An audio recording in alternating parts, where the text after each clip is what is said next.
guys, it's Katie from Without a Crystal Ball. Welcome back to my channel. It is Wednesday, June 23rd, and I had asked you guys in my previous video if you wanted my take on everything that's going on with Free Britney and Britney Spears. Britney Spears was in court today to speak with the judge about her 13-year conservatorship, and the resounding response from you guys was yes, please talk about Free Britney, or please talk about Britney Spears. If you have been a longtime subscriber of my channel, you know that I have taken a very steady approach with this and trying not to get swept away in any of the controversy, trying to stay logical and practical and understanding of what these conservatorships are, but also not being able to ignore certain aspects of this conservatorship that at times felt like she was being exploited. There's been a lot that's come out about Britney in the last several months, and there's been several documentaries made that have really highlighted how the press, the media, how the public has treated her, and really gone into the deep issues in her conservatorship, specifically around her father, Jamie. One of the biggest issues that I think has been brought up a lot is that Jamie Spears, Britney's father, was not heavily involved in her career before she was put into this conservatorship. In fact, she and her mom, and it was her mom who really propelled her into fame, were the ones that had this dream and met this dream together. Jamie was very erratic and not always in her life, in and out of rehab, and didn't really show up until she had her very public meltdown and then suddenly took extreme control of her. The biggest criticism of this has been that she was working, able to have successful tours, recording music, and have a residency at Las Vegas, and yet was unable to control her finances or manage her own life. A lot of people started to wonder how this was even possible, and the Free Britney movement came when she was involuntarily put into a hospital for, I believe, for a change in her medicine. And she actually talked about that today in her hearing. So today was the first time she's spoken, and really the first time she's gone on the record. She has spoken to the court in 2014 when she had asked about potentially ending the conservatorship. But today, this was a request that she wanted this to be public, and she wanted the world to know what was going on. And Britney says that she just wants her life back. Basically, she started it out by saying that a lot had happened since the last 2 years and the last time I was in court. I haven't been able to get back to court because I didn't feel like I was heard. So she says that she has been forced to perform by her conservator. She's not given any privacy. She's had no control of her life. She's not been able to make choices in terms of wanting to get married or having a baby. There's been a lot that she had to say, but she said that basically what happened is in 2019, they had put her on a medication, lithium, which she said was really strong, and she said that it made her feel mentally impaired. She said it can make you feel that way if you stay on it for longer than 5 months. And she said she felt like she was drunk. She couldn't have a conversation with anyone, with her mom or with her dad, and she said they would have 6 nurses with her at a time. She said that she hated feeling like this. She didn't want to take the lithium anymore, and then they forced her into a facility to get her medications stabilized. Lithium is a common medication which is used to treat bipolar disorder, and it's also used to treat depression and mania. She says that when she was feeling like this and when she was incapacitated by the medication, she said that her family didn't do anything. She said, anything I had to do, my dad was the one who approved of it. My whole family did nothing. So when she said she was struggling with the medications, the family did nothing, her dad didn't care. She says that after all of that, she's basically said that she doesn't want to work because she feels like she has spent the bulk of her life working for everybody else. Everyone is benefiting off of her. And she went as far as to say that her dad's extreme control felt like she was being trafficked. She said the control he had to hurt his own daughter, he loved it. I worked 7 days a week. It was like trafficking. I didn't have credit card, cash, or my passport. So she basically didn't have any of her rights. She was forced to work. And in a lot of ways, I can see how that would feel like trafficking for her because she's making money for other people and doesn't have any control of the money that she's making.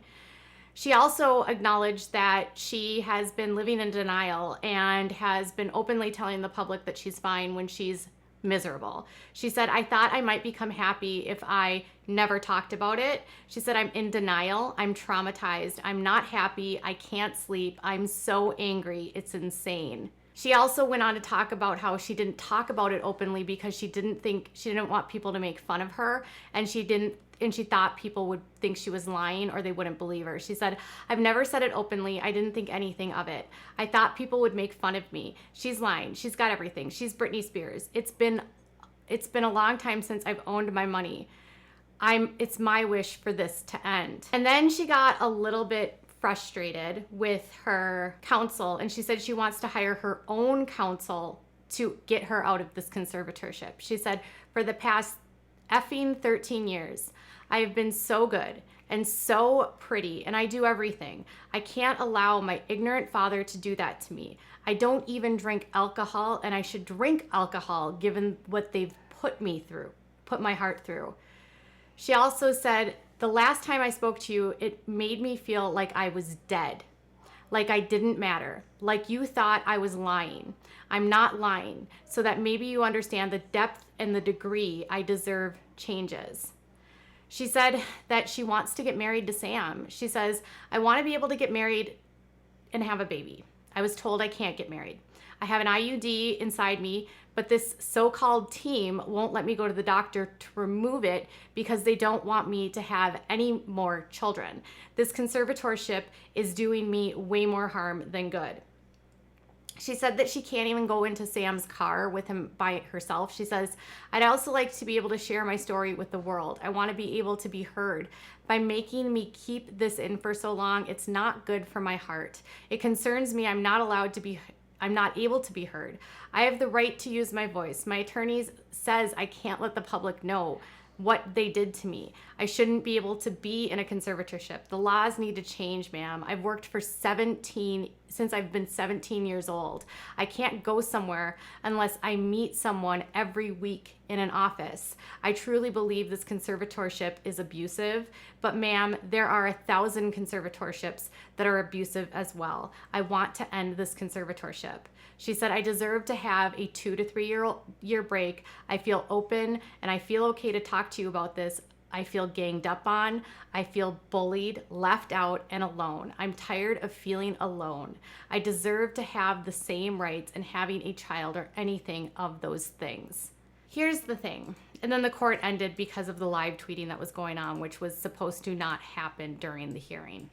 Here's the thing. She had also talked about how, she was, every time that she would leave she said she wanted to stay on the call forever with the judge because she said that every time she leaves the courtroom, all she hears is no this, no that. They have to they tell her where to go for therapy. They tell her what to do. They tell her she basically made it seem like she has no choices.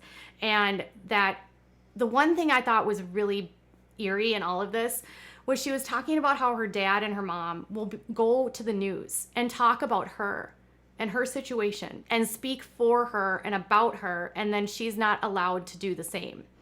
And so she says that they're able to go and lie and say whatever it is that they want about her, but then she's forced to stay quiet and say that she can't say what they're doing to her. And she said that she feels like all of these people are working for her and they're all telling her what to do, but yet they are making money off of her.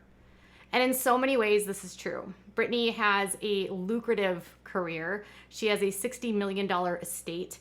And can you imagine having that much money, this much power, this much fame, and you've been able to work successfully for years, and you now are told where to go. You're forced to go to whoever therapist they want you to go to. You take whatever medication they make you take.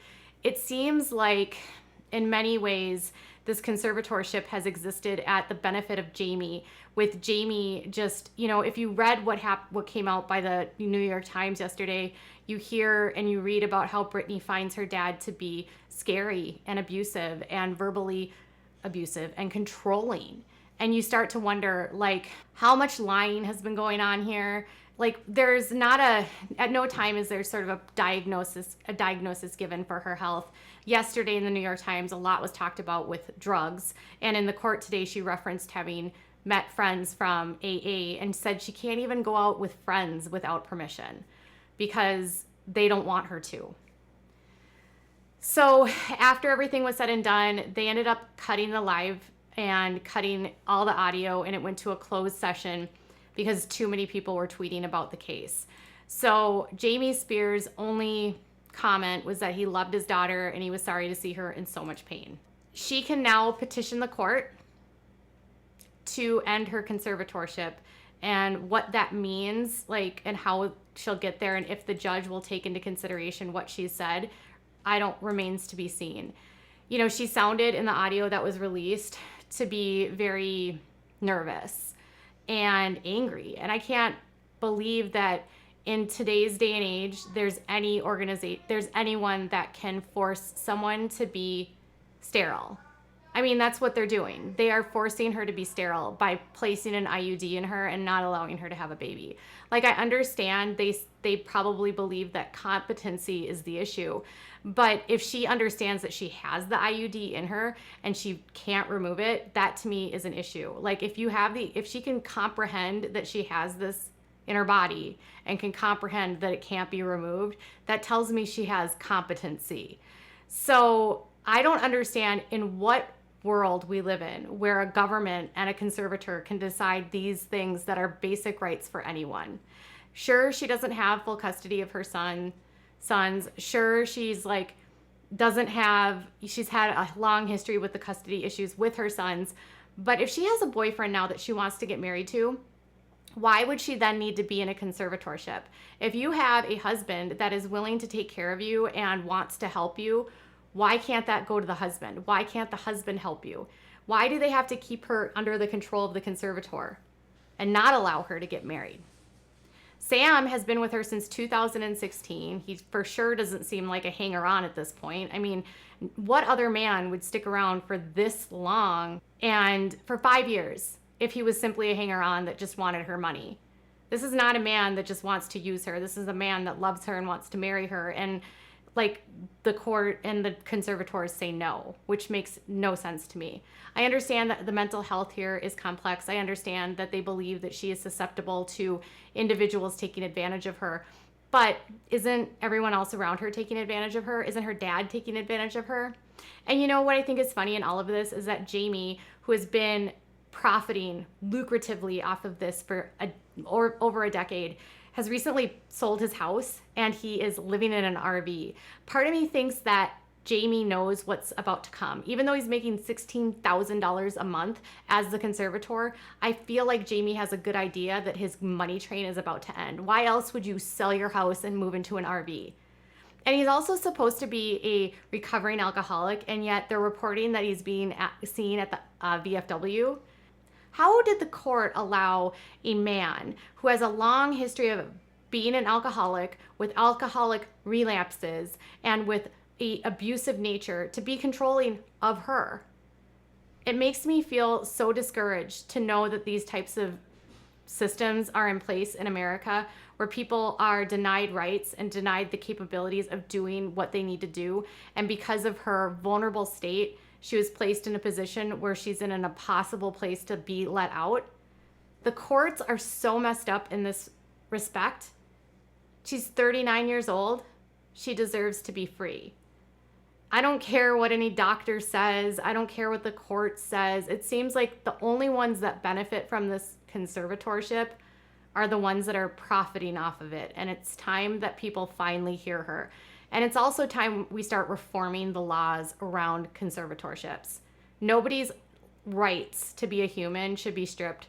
Their civil rights shouldn't be taken from them simply because they have a mental illness.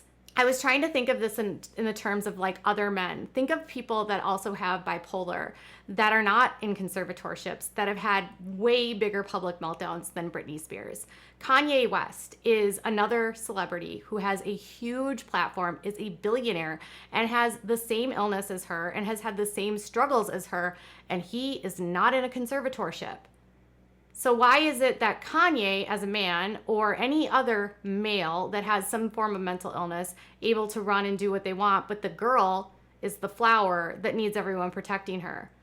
How do you allow someone to grow up when you don't let them make mistakes? How do you allow someone to fall and stumble and grow and become a better human when every aspect of their life is controlled? How do you show someone how to be free when you don't allow any of them the basic freedom? If you want someone to be able to get out of a conservatorship, you have to enable a life that allows for their independence, not allow a life of tight control. Since when is it the court's decision that they have to take care of someone because they're worried that they will squander their money? Do you know how many people go bankrupt every single year and how many celebrities have gone bankrupt who are horrible with money? I mean, look at Nicolas Cage. Come on. I don't care. I'm tired of this. I'm like, after hearing her voice and hearing her screams and knowing that they are forcing her to be sterile and not allowing her to have kids, I'm disgusted. And I hope the judge finally hears her, and I hope this conservatorship ends. So she's going to talk to her attorney, who asked the court to remove him if she doesn't want him on, because she wants to hire her own attorney, and he will speak to her about if she wants to end the conservatorship. So that's all I got for today. But tell me what your thoughts are about this. Do you think that this has become an abusive situation for Britney? And do you think she's ready to be free? And what do you think about them forcing her to be sterile? In what world is that okay? Tell me in the comments below. Bye, guys.